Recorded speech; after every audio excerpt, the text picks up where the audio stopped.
Halo Ibu dan teman-teman sekalian, kembali lagi bersama saya Kak Santa Monica Marbun dengan NIM 1022 Prodi Manajemen Informasi Kesehatan.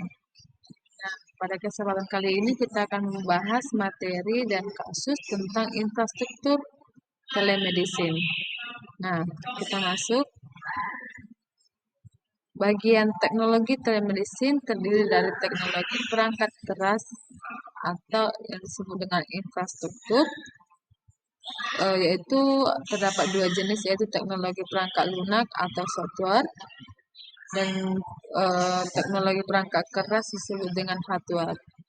Di mana teknologi ini mendukung telemedicine sebagai proses pelayanan yang akan diberikan kepada pasien, di mana dimulai dari perangkat keras, yaitu internet atau jaringan komputer, di mana teknologi ini dapat menghubungkan beberapa komputer sehingga dapat saling berkomunikasi dan berbagi data.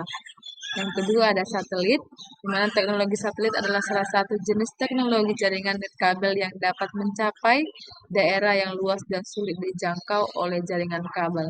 Yang ketiga ada plug play device, di mana ini merupakan teknologi yang memungkinkan penambahan perangkat baru pada personal komputer atau PC, di mana setiap komputer nanti dilengkapi dengan berbagai port. Lalu ada yang keempat, telepon seluler atau disebut dengan ponsel. Ini merupakan alat yang digunakan untuk komunikasi baik dari suara, teks, maupun video call secara langsung. Nah, yang kelima ada teknologi multimedia, di mana ini merupakan berkaitan dengan pengolahan medis, berkaitan dengan pengolahan media, yaitu suara, gambar, video, dan media-media tersebut berformat digital dan dikirimkan melalui saluran digital. Nah, teknologi perangkat lunak pendukung telemedicine juga ada beberapa. Yang pertama ada chatting and conference, di mana ini percakapan elektronik antara dua orang menggunakan komputer yang berbeda. Sedangkan konferensi adalah percakapan elektronik yang dilakukan oleh lebih dari dua orang di dalam satu forum yang sama. Misal itu aplikasi yang digunakan adalah contohnya ada Yahoo, Messenger, Google, Line, WhatsApp, Zoom, Google Meet. Dan yang sering kita gunakan mungkin pada umumnya WhatsApp dan Zoom ya teman-teman. Lalu ada image processing, di mana teknologi ini merupakan salah satu bidang kajian di dunia perangkat lunak. Bidang ini mengkaji teknik-teknik pengolahan citra atau gambar atau disebut dengan foto, termasuk memperbaiki citra sebelum dikirim ke tempat lain. Dan yang terakhir adalah data compression, di mana ini juga teknik data compression mengubah data berukuran besar menjadi lebih kecil. Itulah bagian dari perangkat keras dan perangkat lunak untuk proses pendukungan telemedicine. Nah, selanjutnya kita masuk pada format data dalam telemedicine. Sejumlah standar interoperabilitas telah dikembangkan untuk memenuhi persyaratan interoperabilitas yang semantik dan sintaksis, di mana berikut ada jenis atau kategori standar interoperabilitas menurut Luna dan kawan-kawan tahun 2019. Yang pertama itu ada syntactic interoperability, di mana terdapat messaging standar, di mana ini merupakan proses pertukaran data yang mengandung instruksi atau spesifikasi berbasis sintaks, formal, elemen data, dan struktur. Yang kedua ada dokumen standar. Ini juga merupakan standar menentukan jenis informasi yang akan dimasukkan dalam dokumen pertukaran. Contohnya penggunaan dokumen standar adalah CCR atau Continuity of Care Report yang menyediakan format standar untuk komunikasi antara profesional kesehatan yang mencakup informasi pengidentifikasi pasien, mulai dari riwayat klinis, daftar obat alergi, dan rekomendasi rencana perawatan. Dan yang terakhir ada Combined Messaging and Document Standard. Ini juga merupakan kombinasi penggunaan standar secara message dan dokumen.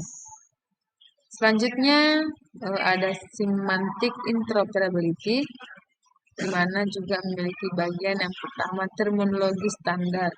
Ini juga merujuk pada pemberian kode spesifik, terminologi dan klasifikasi klinis untuk mendefinisikan patofisiologi, prosedur klinis, dan obat-obatan.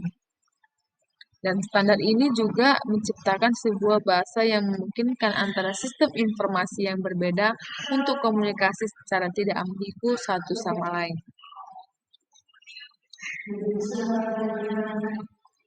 Nah, jadi selain dari syntactic interoperability dan semantic interoperability tersebut, penggunaan telemedicine menawarkan sebagai keuntungan, di mana diantaranya memberikan solusi bagi pasien untuk memperoleh penanganan yang murah, mudah diakses, dan nyaman.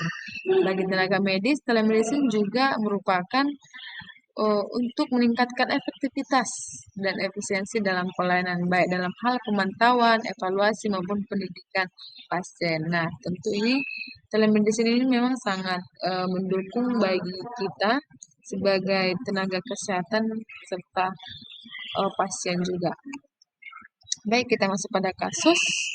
Kasus yang pertama ada di mana puskesmas di daerah terpencil menggunakan telemedicine untuk konsultasi spesialis. Namun, selama konsultasi, video sering terputus dan suara terdistorsi.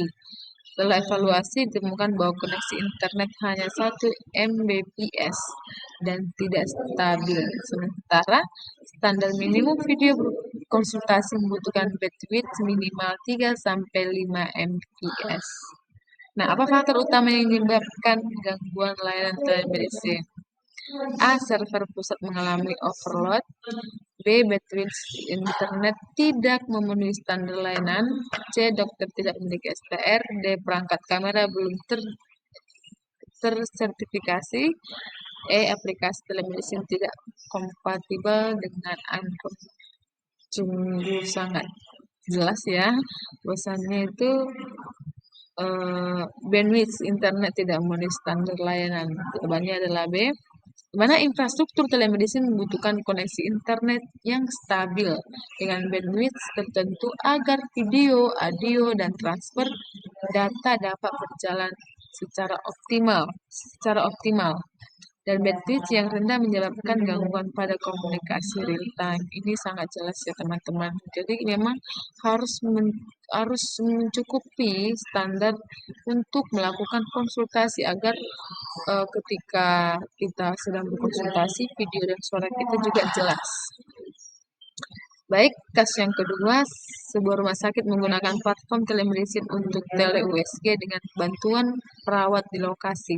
Namun, hasil citra USG tidak dapat terkirim ke server pusat. Investigasi menunjukkan bahwa perangkat USG lama tidak mendukung format ICOM dan tidak dapat diintegrasikan dengan sistem telemedicine digital. Nah, pertanyaannya, apa penyebab utama kegagalan pengiriman data?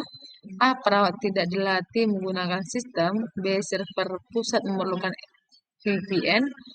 C. Perangkat USG tidak kompatibel dengan standar data digital. D. Pasien tidak memberikan informan consent. Dan E. Dokter tidak online saat konsultasi. Maka jawabannya teman-teman adalah C. Karena pada kasus ini perangkat USG tidak kompatibel dengan standar data digital, itulah yang menyebabkan kegagalan dalam pengiriman data tersebut. Karena infrastruktur telemedicine sangat bergantung pada kompatibilitas perangkat. Standar seperti DICOM diperlukan agar perangkat image dapat mengirim data secara interoperabel dan tanpa itu integrasi dengan sistem telemedicine gagal. Baik, kita masuk pada kasus yang ketiga. Platform telemedicine milik sebuah klinik tiba-tiba dapat diakses selama 6 jam. Investigasi menunjukkan bahwa server lokal klinik mengalami serangan DDoS yang membuat sistem lumpuh. Selain itu, tidak ada backup server atau sistem failover sehingga layanan berhenti total. Apa kelemahan utama infrastruktur telemedicine dalam kasus tersebut? A. Tidak adanya pelatihan cyber hygiene bagi pasien. B. Dokter tidak menggunakan email resmi. C. Server tidak memiliki mekanisme proteksi dan backup. D. Klinik tidak terhubung dengan fiber optik. Dan E. Pasien menggunakan perangkat yang tidak aman. Server tidak memiliki mekanisme proteksi dan backup merupakan kelemahan utama infrastruktur pada kasus yang ketiga ini ya teman-teman, maka jawabannya adalah C. Karena keamanan data merupakan elemen penting infrastruktur telemedicine, di mana serangan DDoS dapat menyebabkan sistem berhenti jika tidak ada pertama, firewall dan proteksi serangan, kedua, server cadangan atau backup server, ketiga, sistem failover, dan yang keempat adalah ketidakadaan mekanisme tersebut membuat layanan tidak resilient atau tidak dapat berjalan dengan baik. Baik, demikianlah materi dan kasus terkait infrastruktur telemedicine di mana tadi ada perangkat keras dan perangkat lunak untuk mendukung proses pelayanan pada telemedicine. Semoga materi ini dapat bermanfaat bagi kita semuanya. Apabila ada kalimat yang kurang tepat saya sampaikan, saya minta maaf. Terima kasih.